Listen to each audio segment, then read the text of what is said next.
உடம்புல வந்து எல்லாமே சேர்ந்து அதுவும் நோய் உண்டாகிறதுக்கு காரணமாக இருக்குது. அவ்வளோயே நம்ம சாப்பிட்ற மெடிசன் ட்ரக் இருக்கு இல்லையா, இங்கிலீஷ் மெடிசன்.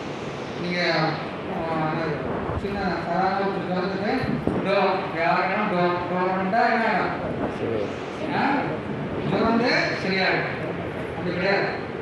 சரிங்களா? டோலோ போடுறதுனால என்ன ஆகுது, அந்த கிருமி அந்த நேரத்துக்கு கொல்லப்படுறதுனால அந்த ஜுரம் என்ன ஆகுது, அந்த நேரத்துக்கு அமர்த்தப்படுகிறது.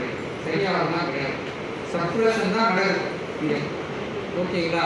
ஸோ இந்த இடத்துல என்ன சொல்லுவோம், அந்த டோலோவே என்ன ஆகுது, கெமிக்கல் தான். அதுவும் என்ன ஆகுது, உணவுல சேர்ந்து. இது போக நம்ம சாப்பிடலாம் அந்த ஜங்க் ஃபுட்டு, ஃபாஸ்ட் ஃபுட்டு, என்னது அந்த மாதிரி உணவு சாப்பிட்ற முறை சரியில்லாதனால, சரியாக ஜீரணம் ஆகாதனால அதுவும் என்ன ஆகிடுது, வேண்டாத பொருள் கழிவாக உடம்புல சேர்ந்து. இந்த மாதிரி பல விஷயம். அதே மாதிரி நம்ம வெளியே இப்போ அந்த அசுத்தமான காற்று உள்ளே போகிறது, சரிங்களா, கெமிக்கல்ஸ் இருக்கக்கூடிய அந்த ஃபேக்ட்ரி அதில் நம்ம ஒர்க் பண்ணுறது, எல்லாமே சொல்லுவாங்க.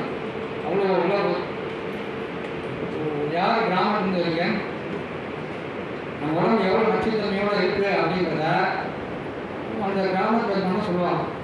என்ன சொல்லுவாங்க, வாங்க நாக்கு கடியில் அரிசி பருப்பு, ஒரு 4-5 அரிசி பருப்பு அடி நாக்கில் வச்சுட்டு 1 மணி நேரம் இல்லை 1.5 மணி நேரம் கழிச்சு அதாவது வீட்டில் அந்த கோழி குஞ்சுக்கு போட்டு அதை சாப்பிட வச்சா என்ன ஆகிடும், கோழி குஞ்சு இறந்துவிடும். இப்போ பாருங்க நம்ம உடம்புல எவ்வளோ நச்சு பொருள், விஷப்பொருள், என்ன வேண்டாத பொருளாக சேர்ந்துருக்கு.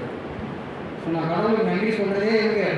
இவ்வளோ நச்சு பொருளோட என்னை வந்து இந்த அளவுக்கு ஒரு ஆரோக்கியமாக இல்லையா, இந்த அளவுக்கு ஒரு சின்ன சின்ன நோய்களோடு நான் வச்சுருக்கல, ரொம்ப நன்றி கடவுள்.